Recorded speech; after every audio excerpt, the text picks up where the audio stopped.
Hi, and welcome to our daily drama check-in with Mrs. Dunlap. Today, we are going to be talking about found object puppets. Now, before, we were doing other kinds of puppets, like a normal kind of puppets, where you just put it on your hand, and you manipulate it pretty normally, right? Well, we're going to say goodbye to Mr. Quack Quack today. Bye-bye. And we are going to introduce this new type of puppet, which is a found object. And what is a found object? It is an object that you find in your house or outside in your yard or wherever.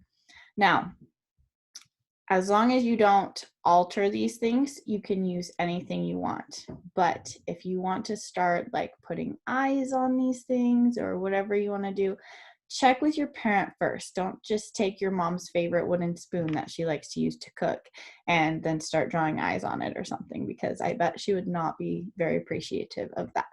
But check with your parents before you like start changing things. But for me, I just got some stuff out of our recycle bin. So this is my first object that I'm going to introduce to you. And this is just a paper towel roll that I cut in half. And to make him more of a puppet, I'm going to give him some eyes. Because really, that's all you need. So I've got my magic marker, and now my puppet has eyes. And again, this came out of the recycle bin. I don't feel bad drawing on it, right? So if you would like, now that it has eyes, you can also put a neutral mouth. Now, I wouldn't give it a big smile and I wouldn't give it a big frown, but just a neutral kind of mouth. So now I've got my paper towel tube and he's got eyes and a mouth, and we can manipulate him as a puppet, right?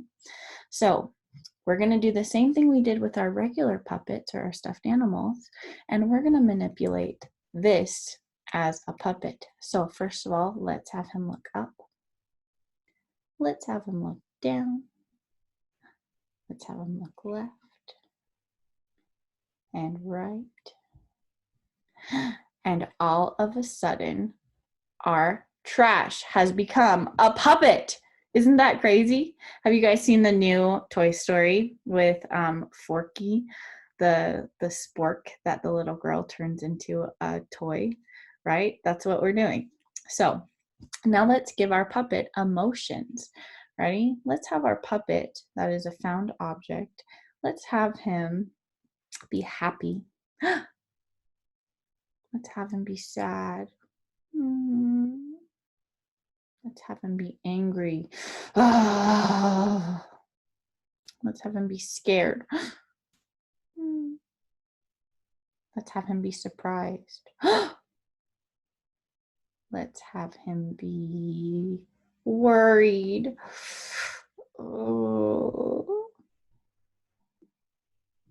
And let's have him be excited. Wow. So let's give him a name. Mr. Tube. I'm very creative, right? So Mr. Tube, thank you so much for joining us.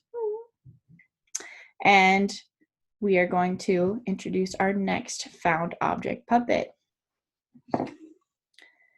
This one is going to be Mr. Pringle. Now, he already has eyes and a mustache, but I don't necessarily want to use those. I might actually, if this was my found object, cover this up with paper. And you can explore your puppet and figure out how you want them to move. So if this is my puppet, then maybe I would put eyes on top of here, and I would use this as the mouth, right? Or maybe I would just want my Pringle man to be my puppet. It's up to me. I could even turn it sideways and maybe my puppet looks up. So if I like did it sideways, I could draw eyes this way. And now my puppet looks up and down and left and right. And so maybe that's how my puppet moves. And maybe my puppet rolls for movement. Maybe that's how my puppet moves around the space. depending on my puppet theater that I'm using, right? So now I have this as a found object puppet. Or if I wanted to, I could manipulate it like that. I could put like upstanding googly eyes up here, but I like him like this because that makes him unique and different. So let's try it. Ready? Up and down and left and right. Happy and scared and angry and sad. Awesome. All right. Thanks, Mr. Can. We're going to put you back.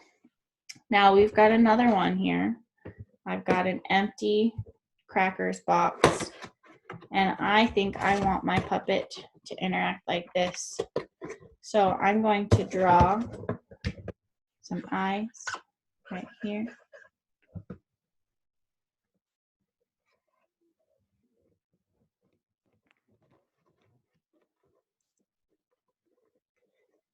Ready? Open, shut them, open, shut them. Or they could go like this. It just depends. Or you could do it like this. That might be a cool way. Have the mouth open and shut like that. So if I draw some eyes right here, and have this be the mouth. So it's all about exploring your object. You could have a pine cone. You could have a spoon or a plastic spoon that your mom's not going to use ever again. Or, I don't know, a chip bag. That could be your puppet. So now I've got a puppet. So ignore this one now, because now we've got this way. So if this is my puppet, then we could say yes and no. I wonder what the sky is like today. Let's look outside. Oh, the sky is blue. All right, so now as you manipulate these puppets, remember that focus, emotions, and voice are very important.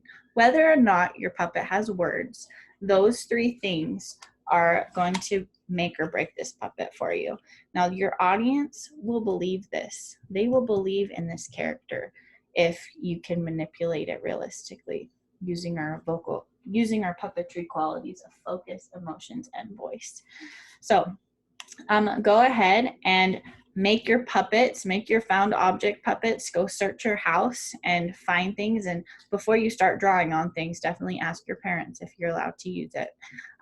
But for our next lesson, come back with your found object puppets and we're going to use those next time. All right, thanks for watching.